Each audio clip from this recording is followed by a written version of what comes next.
So we got up this morning and we still don't have power. We lost power during the massive windstorm yesterday, which kind of date this for you. That was Friday, and we're filming this on Saturday, and hopefully you're going to be seeing it on Sunday. So we figured, you know, we don't have no power, so we can't work on anything because we don't have lights or an air compressor or a welder or any of that. So the best thing to do in that situation is go buy another car. So we're about to drive about 2.5 hours away to get a really cool car. And I'm not going to tell you what it is, but I'll tell you a little bit about it. This will be the oldest car that I've ever owned and actually used like a daily driver type of thing. Like, so more background, I guess. We sold the Magnum and now I don't have a daily driver. The only thing I've got is my pickup. And while that's fine, we get nervous when we only have 2 running cars because there's 2 of us, and if one breaks down, then that means we have to fix it right away, and that's no good. So we're gonna get another car and we're gonna fix it so we have an extra car. But anyway, back to the car we're going to get. This is going to be the oldest car that I have ever owned. No, I said that wrong. That I've ever owned to be like a daily driver. The oldest daily driver that I've ever had was a 71 Challenger, and I drove that for a few months until the wiring harness burned up in it, and then it became a project, like a taken apart project that never got put back together. Other than that, the oldest car that I've kind of daily drove was a 52 Ford truck. That was my dad's, had the original flathead V8 in it, and I drove it for a couple of weeks, and it was just a barn find type of deal. Actually, it was a field find type of deal. We got it running and it ran good, so I was driving it back and forth to school when I was in high school, but the engine started smoking after a couple of weeks. It was just tired, and rather than do any more damage, we decided to park it. So, give you an idea of where this is, it's somewhere between year-wise those two, a 51 and a 71, or 52 and a 71. But it's a pretty cool looking car. It has plenty of patina. I don't know how long it's been sitting. It's supposed to run, but it doesn't have a drive shaft. Surprise, surprise. So the first thing we're gonna have to do when we get it home is figure out what we need to build a drive shaft for it. So we're just gonna we're gonna stop up here in a little bit, set the camera on the hood. This is a super, super pretty drive through eastern Alabama and into western Georgia. And we'll set the camera out there on the hood, put it on time lapse, and take you guys along for the ride. And we'll see what we find when we get there. We'll see you guys in a bit.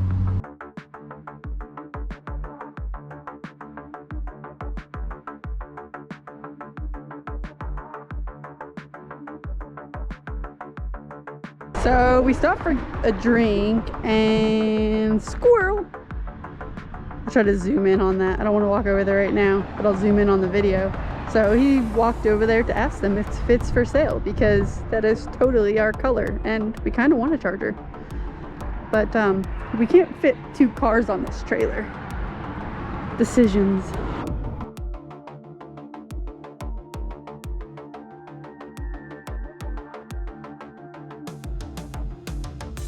All right, well, quick detour. We pulled in to get a drink at that gas station, and right in front of us was a late model green Charger RT, and I'm like, oh, we need one of those because, you know, we have extra Hemi, kind of parts of a Hemi.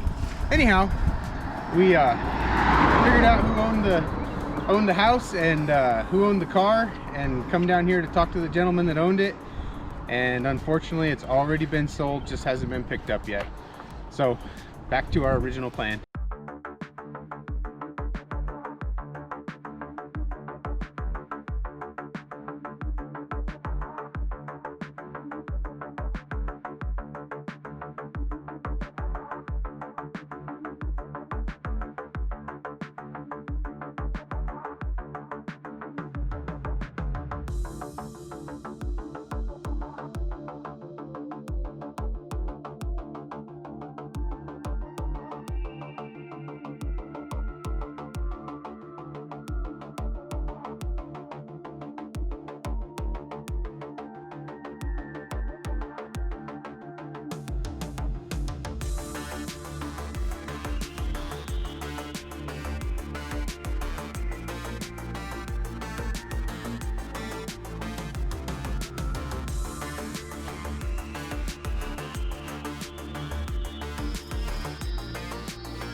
Look what we got. So what we have here is a 1966 Plymouth Fury 3. I mean, it's rough, but it's cool. I've been looking it over. I haven't really looked at it a lot, but it looks like it has all of its badges and its trim is all here. It's missing the hood ornament, but you know, it is what it is. Currently has an LA 318 in it. The poly is gone, and that's okay because I see a Hemi swap in this car's future.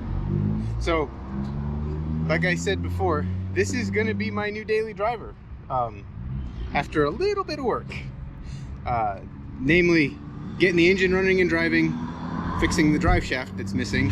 Looks like it has a 904 torque flight, so I'll have to find a slip yoke because I have one for a 727, but I don't have one for a 904. Or maybe I have the parts to just throw a 727 together. Maybe we'll just stick a 727 in it.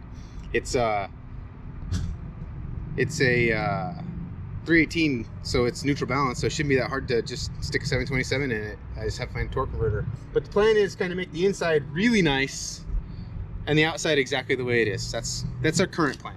Comment below what you think we should do with it. Once we get home, we'll do a thorough walkthrough and show you exactly what we bought. But for now, we're gonna throw the camera up facing the car and have you guys keep an eye on it on our way home. Make sure it doesn't fall off the trailer. Let us know if you see it falling off the trailer, say something.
We made it home and didn't fall off the trailer, so we're doing all right. Let's just take a look around at this and see what we see. So as we go down this side, we can see that it's got its share of weight reduction. It's got some weight reduction with some weight addition in a few spots.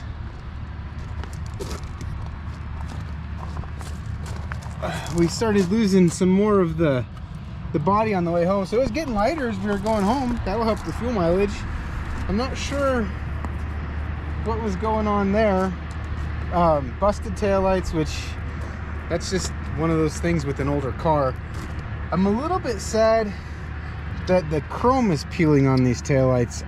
I've been looking and I think these can be had. They're not They're not unobtainium. I don't actually think they're really super expensive considering what they are, but maybe if we can find a real nice set of taillights, we can just replace all the taillights. That's dented in, right? That's not supposed to be Yeah, like the that. bumpers are pretty hammered. Can we reverse hammer them? Well, we can bang some of the dents out of them, but so my thought on that is I'm a huge fan of blacking out chrome, but I don't think that this is the car for that. I think that, but again, the bumpers can be had. They're not I can't say that word. They're not Unobtainium? that's the word I'm looking for. So I mean, you could get them, but since we're back here, we'll go ahead and look in here. And it has a huge trunk, and it has places you lose all your stuff if you try to put it in here. It'll all be on the floor, but it's pretty flat, so that should make it pretty easy to repair. This is not the car for replacement panels. I've kind of looked at where replacement panels cost, and I just don't think it's worth it with this car. But we could roll out some type of flat metal to put in here. I looked there, and the frame rails are actually in good shape on this car. It's got a 75-foot shackle to make the back end way higher, but that's okay. We can take those off. Somebody used the forklift to pick the car up, and instead of putting it on the axle, apparently their forks weren't long enough, they put it on the fuel tank. So the fuel tank is junk. It's dented there. This side has a hole in it right here, and I'm gonna be honest with you, there's a good chance that it was probably not any good before they did that, but it'd have been nice if they hadn't. So what I'm thinking is, I think you can get replacement fuel tanks, but they're kind of expensive. So what we might do is see if we can build one. I mean, just get some aluminum and build like a fuel cell and put it where the old fuel tank was. I don't know yet. I'm spitballing because I don't really have a plan for this yet. I just know that I want to make it a daily driver. So that's one of the things that we're going to take care of. And the boat tank in the trunk is not going to be good for a daily driver. This side, the quarter's not as bad on this side. But again, we're not going to fix that. At least not right now. Maybe someday we'll try to restore it and put a fancy paint job on it. But for right now, we're just going to get it running and driving. Let's take a look at the interior in this car. I mean, considering what it is really in good shape. It's got nice buckets, and the vinyls, I mean, it's a little hard, but we could put some conditioner on that and it'd probably come right back. It's an AC car, so it has air conditioning. We just got to figure out how to make it work. Looks like most of the dash is there. I mean, the radio's missing, but Front seats aren't bad. The back seats had it a little bit. yeah, so the back seats, we may have to figure something out. So I've always wanted to try. Oh, it's missing the trim piece on the package tray. What is that? It's supposed to have a chrome, some type of chrome. It probably says Fury 3 back there between the back seats. Oh. The package tray is not great, but I mean, it's usable. It's a little bit Fred Flintstoning it over there. Yeah, that's the worst part on the inside of the car. I mean, the seats, well, they are bolted in. I didn't think they were bolted in.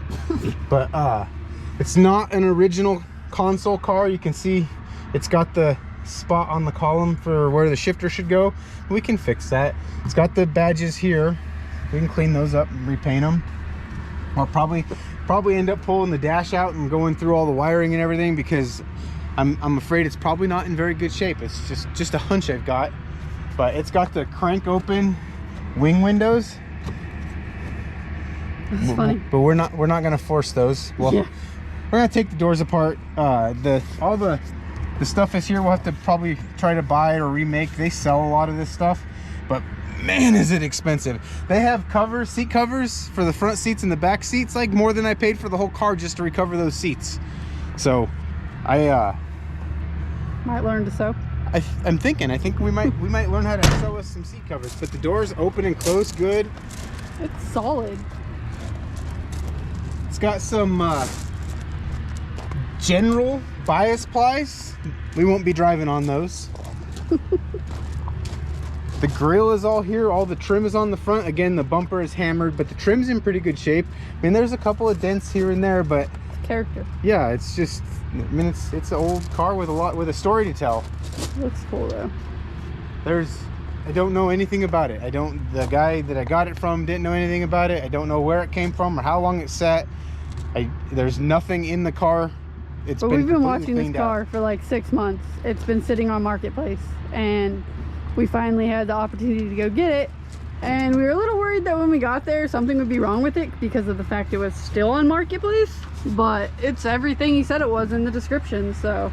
I mean, this car was red. And I think somebody's repainted in here.